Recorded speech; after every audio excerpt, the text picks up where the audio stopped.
Welcome to the Create More Value podcast, sponsored by Fortuna Advisors, the boutique shareholder value improvement advisory firm. Create More Value is a series of conversations with senior executives, board members, investors, and other experts that have overcome challenges to create exceptional value for their companies. There are many ways to drive value, so we cover a wide range of topics.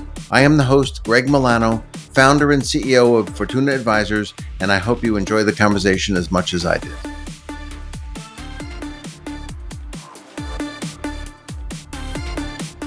I would like to welcome Richard Langlois. Thank you, Richard, for joining me on our Fortuna Advisors podcast, Create More Value. Well, Greg, I'm delighted to be here. Richard is professor and head of the Department of Economics at the University of Connecticut. He was educated at Williams, Yale, and Stanford. He's been a visiting senior fellow at Wharton, an adjunct honorary professor at the Copenhagen Business School, and a distinguished professor in the School of Economics and Business Sciences, University of Witwatersrand in Johannesburg, South Africa, a place I used to travel to quite a bit in the 90s. Professor Langlois' principal research is the economics of organizations and institutions.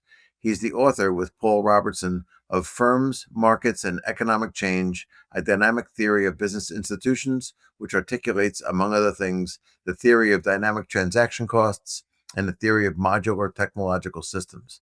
His newest book is Advanced Introduction to the Economics of Organizations. Another focus of Professor Langlois' work has been the economic history of technology. He has written on such industries as computers, semiconductors, semiconductor manufacturing equipment, and software. His history of the microcomputer industry won the Newcomen Award as the best article in Business History Review in 1992. Recently, Professor Langlois has turned his attention to explaining the changes in corporate organization in the late 20th century, a set of phenomena he refers to as the vanishing hand. We'll come back to that later. His 2007 book, The Dynamics of Industrial Capitalism, Schumpeter, Chandler, and the New Economy, received the 2006 Schumpeter Prize of the International Joseph A. Schumpeter Society. His major 2023 book, The Corporation and the 20th Century, A History of American Business Enterprise, won the Alice Hanson Jones Prize of the Economic History Association and the Alfred and Faye Chandler Book Prize from the Business History Review. It was also named the Foreign Affairs Best Book of 2023 and was shortlisted for the George R. Terry Award of the Academy of Management and the Hayek Prize of the Manhattan Institute. Professor Langlois is a founding co-editor of the Journal of Institutional Economics, and he is currently president of the World Interdisciplinary Network for Institutional Research. So, Richard, as a leading expert in the field, please help our audience understand the economics of the organization with perhaps your thoughts on internal versus external transactions. Thanks, Greg. So the economics of organization has now become a significant field within economics, and also to a large extent spilled over into the business school, into management departments. In many ways, the field traces itself back to a 1937 paper by Ronald Coase, who won the Nobel Prize for it. And Coase made a very almost obvious point, which is that firms have to decide whether they want to make things internally or whether they want to buy things on the market. So you can, if you've got some new product and it needs a component, you might think about making that yourself, or you might think about buying it from some other suppliers. And your decision is going to depend on which is less costly to you.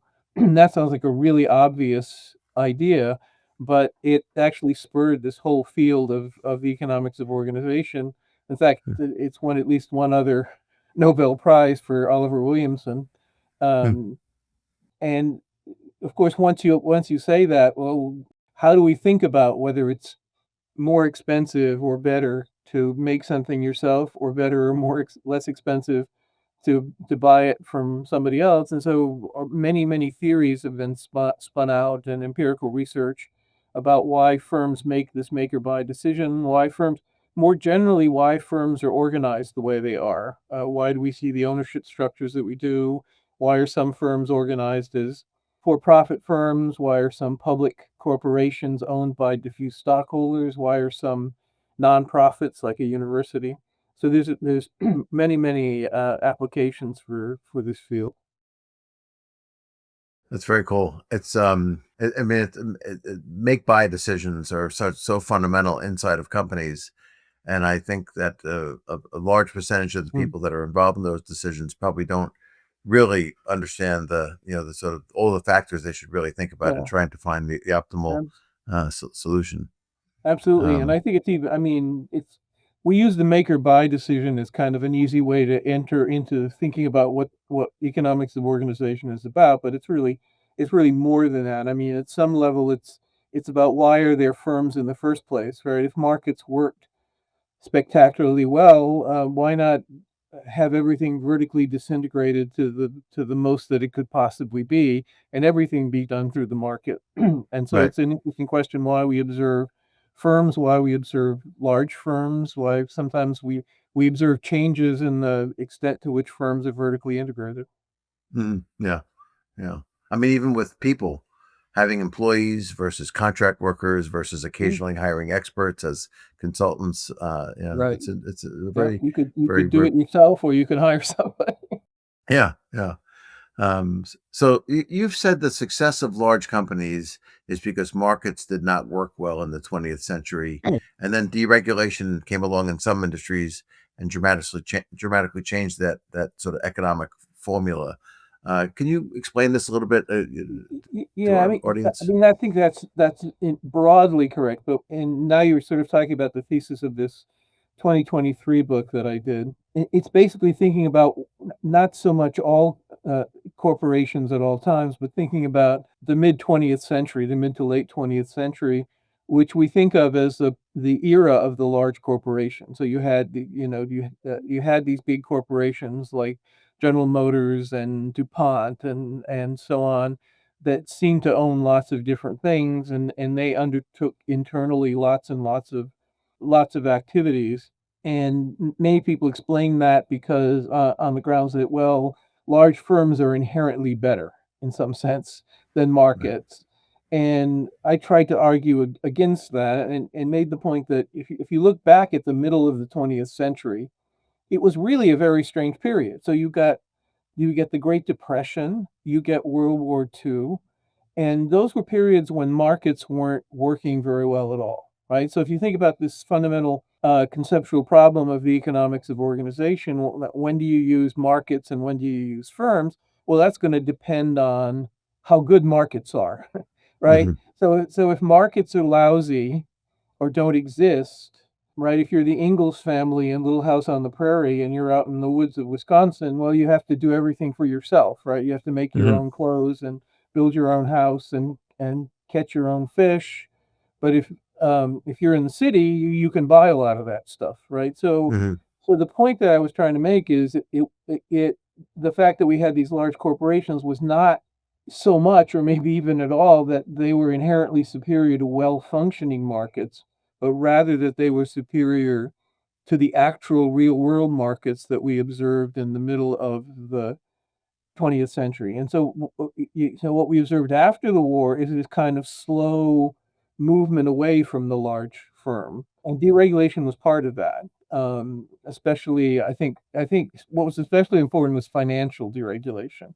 But Hmm. you had other kinds of deregulation as well, like shipping and trucking and aircraft, and all airlines and all that kind of stuff that was very important for economic growth. But I think financial deregulation was extremely important because in for most of the 20th century you had very tight financial regulation from the New Deal. You had a lot of restrictions and also financial markets have been harmed by the Great Depression, and Hmm. were certainly not restored by World War II, which was not really a non-market economy, right? I mean, it was not the war was not organized through the market, right? So Hmm. you've got 15, 20 years where markets are not working at all, and it takes a while for them to come back. And so once you get better working financial markets, then the internal capital markets of firms become less valuable, right? Hmm. And so the apotheosis of this is the conglomerate era of the 1960s, when you had firms buying up all kinds of things that weren't like what they were doing, right? So, Hmm. famously, IT&T bought hotels and the makers of Hostess Twinkies and right and stuff like that, and which had very little to do with telephone switching equipment. And why did they do that? Well, the argument was explicitly that these corporations, well, a couple of arguments. One was that they knew how to manage better than the market did, and so they could spread their knowledge of how to manage a company across many of these smaller enterprises, and that turned out to be rather illusory. The Hmm. benefits of focusing on what you do well and very much outweighed what the management could bring to these diverse enterprises. But the other part of it is that it forced corporations to operate as internal capital markets, right? So an outfit like ITT or a lot of the other famous Textron, right, the other famous conglomerates of the era, they had to decide where to invest their capital. Should I invest Hmm. it in something like what I'm doing or something that's not like what I'm doing? And also, especially in the early '60s, they were quite profitable because the U.S. was doing so well in general, and international competition was muted because of the effects of the war. And this is a period where companies were kind of rolling in dough, if you will, and they were using internal capital markets to allocate resources. But once capital markets developed, external capital markets Hmm. developed, those external capital markets started to work really, really well. And they were, and here, this I think ties in with your interests. Those capital markets were much better able to value assets than the internal capital markets were, Hmm. right? Hmm. Because you have many more, because that's what we think is good about a market. It aggregates a lot of knowledge that that the internal capital markets wouldn't have had, and creates better incentives than the internal Hmm. capital markets might have had for Right. allocating capital. So what we observed is the sort of decomposition and failure of the conglomerates, and a move towards much more specialized and much more focused organizational structures, much more market oriented Yeah. organizational structures. Yeah. I mean, I've seen a lot of this. There are so many forces that are absent when you're vertically integrated. Quality control is different when the internal buyer is forced to buy from the internal seller. Right. The internal seller isn't really competing with others anymore. They have a locked Right. in customer no matter what they do, and quality and innovation tend to lag in those kinds of situations. The famous example is the IBM PC. When IBM Yeah. decided to do the PC, they told this group in Boca Raton that they didn't have to buy internally, and that which pissed off a lot of people in the company. But they Yeah. could act a lot more nimbly than if they had Yeah. to bought internally. Yeah. One example, and this goes way back to when I was in business school many years ago. I took an M&A class, and the professor was an adjunct professor, and about half the classes he just brought in a guest who was, a notable banker that was involved in, RJR Nabisco going private. It was a great Wow. class, a lot of fun. But we had I forget his name now, but I think he was the CEO of Goodyear. It was one of the tire companies. I think it was Goodyear. And he told a story about they bought a steel wire company because they used steel wire in their radial tires. Hmm. And by this way, they could control quality and uh, production and aligning the two production schedules and everything. Um, he said, but what nobody said to him when they were going through the process was, as soon as he bought that steel wire company, all the other tire companies would stop buying steel wire from them because they didn't want to buy from their competitor. So they lost like 60% of their revenue, Yeah. like right after they bought this. It wasn't a huge acquisition. I'm sure it wasn't like, heartbreaking for Goodyear, but there are things like that people just don't think about, which is Yeah. No. Absolutely. uh, internally. So I mentioned it in the intro, but you've got this term, the vanishing hand, which I have to assume relates to Adam Smith's invisible hand. Maybe there's a visible hand becoming invisible, but Yeah. explain what No, the vanishing hand absolutely. is. Well, it's just what I was talking about. I mean, the terminology starts with Adam Smith, right? The invisible hand of the market. But there's a famous book by the great business historian Alfred Chandler called Mhm. The Visible Hand, and that book is some way it's the what I'm reacting to in my book. And what Chandler argued was that, and he tells, I think, a very good, correct story about how in the late 19th century, a very decentralized market turned into, in many sectors, especially sectors where there were economies of scale and the need for large investments, you've got resources increasingly managed internally to firms by managers. And so he called that the visible hand. So now the manager is actually telling people to move from Department X to Department Y rather than relative prices telling them to move from Department X to Department Y. Mhm. And I think Mhm. he tells the Mhm. story right, but I think he goes much too far in implying that internal management is inherently more efficient than market organization, and Mhm. didn't Mhm. really and sort of praises the corporation in the middle of the 20th century, where I think he doesn't see as much how that the large corporation was also in that era the beneficiary of really lousy markets. They weren't competing with like the really good markets we have today. They're competing with really lousy markets. And so that can make your decision making look real good. If I mean, we see this a lot, right? I mean, if markets don't work, we see that's one of the motives for vertical integration. It's by no means the only motive. Right. And so the vanishing hand is just the idea that by the late 20th century, that was kind of moving in the other direction, and we increasingly saw people vertically disintegrating and outsourcing and right, breaking up the conglomerates into smaller firms. I mean, we hear a Mhm. lot about when firms merge. We don't hear quite as often about when firms break themselves up, but Yeah. that's and a lot of that has been happening too. And my argument is that's a result of markets that after the calamities of the middle of the 20th century are now since the late 20th century have been able to operate much more efficiently and take over a Mhm. lot of activities at once it made sense to do internally within firms. Mhm. Mhm. Mhm. Yeah. So there's sort of a this evolution has been happening, which I agree with, but then there are this handful of very, very large companies, the Amazon, Google, Meta, Apple, Microsoft, and they're conglomerates again, right? They have many different businesses under one roof, and they seem to be able to make it work. Whereas, the GEs of the world, couldn't make it work.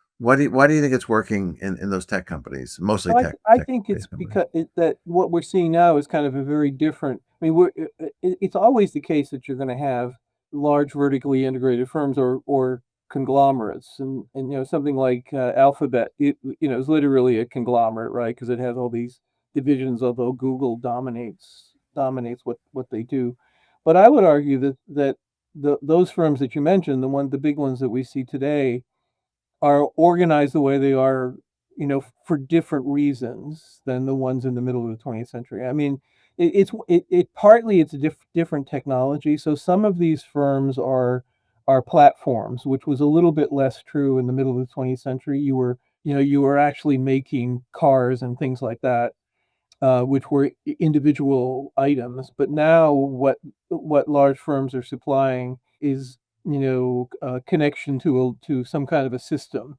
right? Almost like like public utilities in some sense.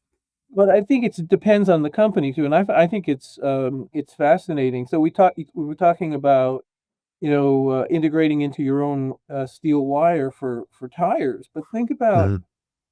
think about Amazon. Right? So when Amazon started, they contracted out with Federal Express and UPS to deliver everything, and I guess the Postal Service.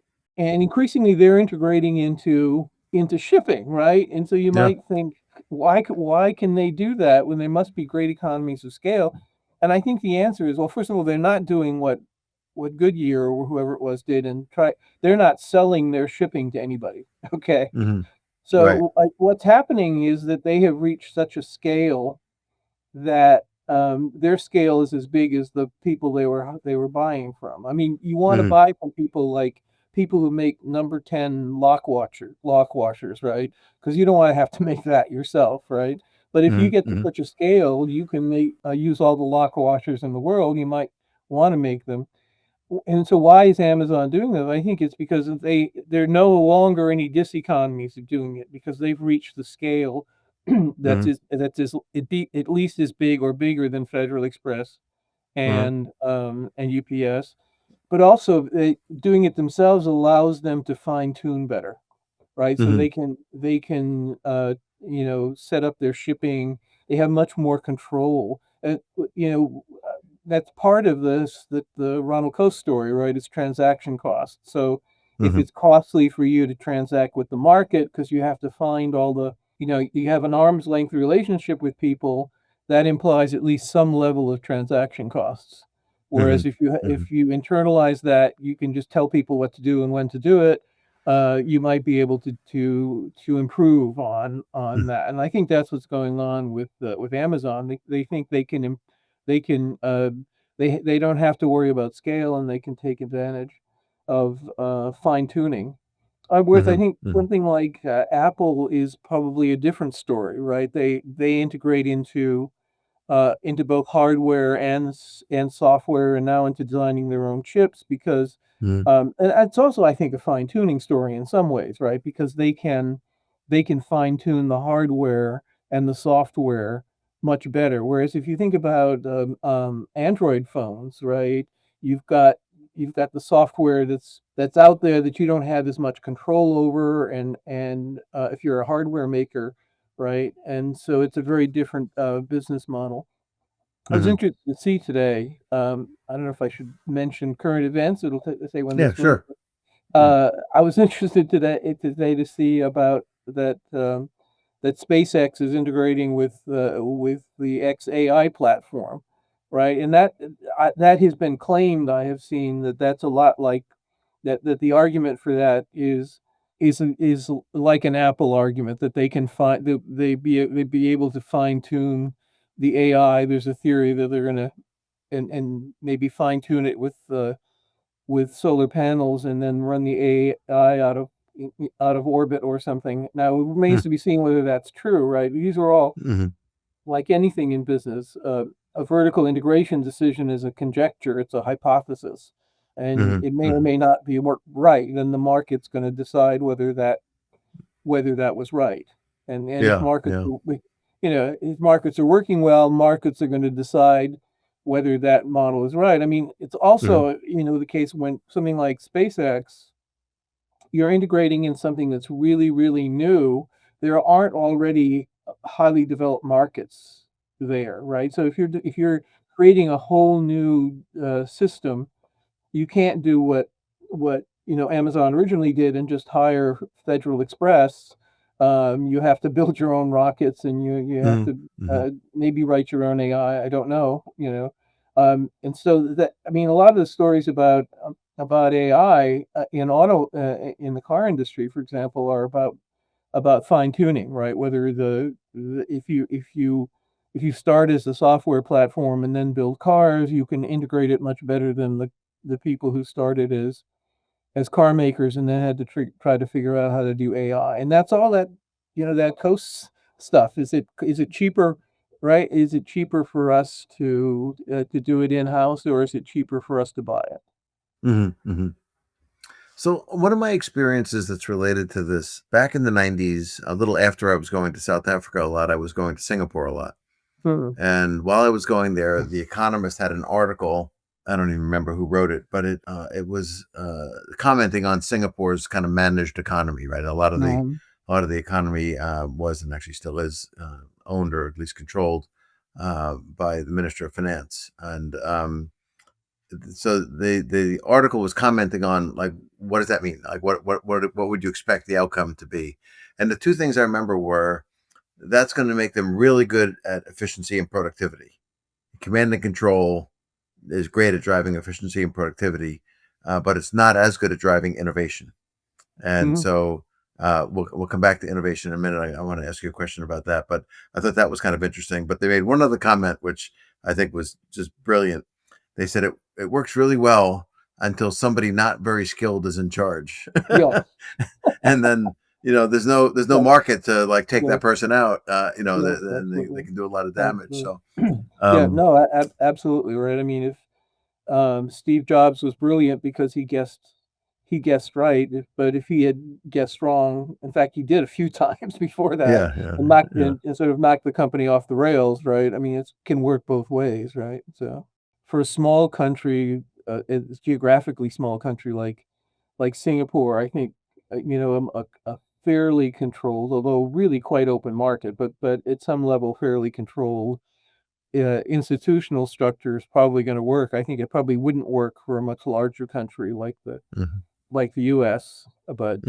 But it and I think it's also true in general. I mean, there's a general proposition out there that a lot of people have talked about that a more centralized organizational structure can be good for advancing knowledge behind the frontier. So if we already sort of have an idea so in the case of Singapore, if we know what a developed economy looks like, we can sort of replicate that by brute force, by right, or we could replicate it. I mean, it's sort of an interesting comparison, right, between Singapore in that era and Hong Kong in that era. Both did very well, but they had really very different institutional models, right? Where Hmm. Hong Kong was completely open and undirected, and Singapore was much more directed. So that's sort of an interesting comparison Hmm. to think about. But I mean, the conventional wisdom, and I think it's right, is that an autocratic system, if you want to call it that, is often really good at synthesizing things that already exist and making them happen, but it's Hmm. not as good as I think you implied. Excuse me, it's not as good at scanning the space and finding new ideas. Hmm. Just sitting in my seat and looking out at the world evolving over time, it seems like there's more innovation now than there was 50 years ago, Mm, let's say, or maybe, 60 years ago. But sometimes it's like it's hard to really measure that, I mean, if we go way back in time, like what do we have now that compares to the wheel? you know, I mean, that yes, revolutionized everything, in yes, one yeah. fell swoop. But I mean, staying more recent, you know, is it your feeling that the world has become more innovative? I think it probably has. I mean, that's a very controversial question among economists, especially economic historians. Might find it interesting actually to listen to Joel Mokir's Nobel speech because he talks about this. So famous economic historian Joel Mokir is one of the people who recently won the Nobel Prize, and he talks about this in his talk. He's been in a debate with his colleague at Northwestern, Bob Gordon, and Gordon wrote a book arguing sort of what you were saying. All this stuff is cool, but it's not the wheel. Bob Gordon's big thing is indoor plumbing, right? I mean, his argument is sort of we already invented all the really important stuff that's going to that from the point of view of making people's lives better. In some sense, we've already invented all of those things, Hmm. right? And now there's a lot of innovation, but it's innovation on things where there's low the marginal returns to what we're innovating aren't as high, and that's a controversy.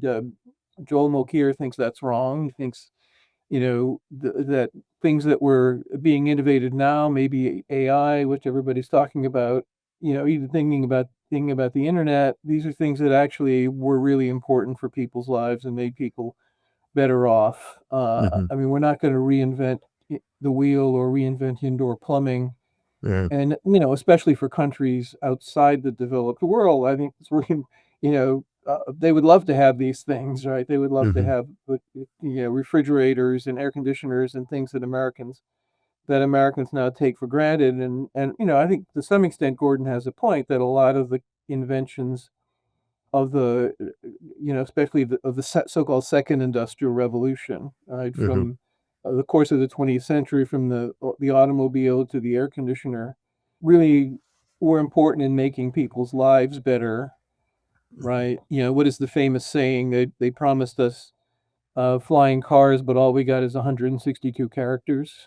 I don't know if that was Peter Thiel or somebody, Right, but right, um, right. Yeah. but that's an ongoing controversy. There's models about whether it's harder to come up with ideas now, and there's Hmm. people on kind of on both sides of that Hmm. that argument. So Yeah, yeah. So when we last spoke, you talked about how capabilities and knowledge are basically the platform, the fixed cost upon which growth comes. yes, Explain that thinking. well, there's an important thread within this economics of organization that I'm interested in, which sort of asks the question. I mean, in the original formulate coast formulation, right? We kind of take production technology is given and we say, well, is it better to do it in-house or better to do it through contract? But it's also, I think, really important to think about where technology or knowing how to do things comes from in the first place, right? And so there's Hmm. this train of thought, often associated with Edith Penrose and George Hmm. Richardson and people like that in the late 20th century, who said the way to think about it is that productivity is not a formula. A lot of economists like to model it as knowledge as a formula, like a molecule or something, right? It's really an accumulation of knowledge, much of which you can't really write down. It's Hmm. you learn how to do it, you know how to do it. And Penrose talked about knowledge bases, and Richardson talked about capabilities. And so the idea is in this literature, and is the way firms grow is they develop these internal knowledge capabilities.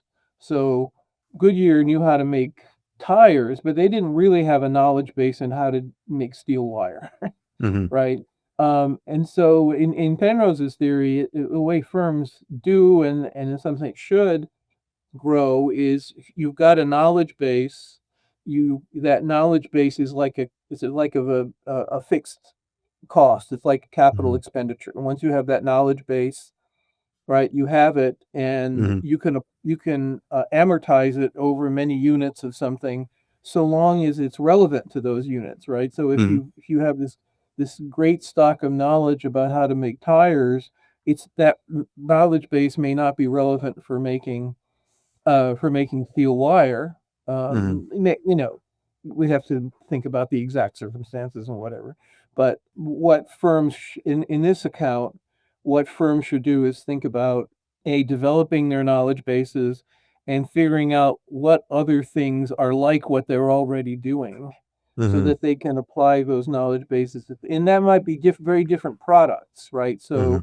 So you may have the ability I mean, facetious, but if you have the ability to the knowledge base with rubber and plastics to make tires, well, you could make rubber duckies, but you can't make steel, because that's really a different knowledge base Hmm. from what you already have. And so there's this literature that says what firms ought to be doing is thinking about what their knowledge bases are, cultivating those, and using those strategically to gain advantage, right? Rather Hmm. than trying to integrate into things that look like they might be related but are not related through your knowledge base, right? You don't Hmm. want to integrate into things that are related, say, through your product base, because products could be made with very different technology. You can make one out of steel, another one out of plastic, but you don't really, your thing is the plastic.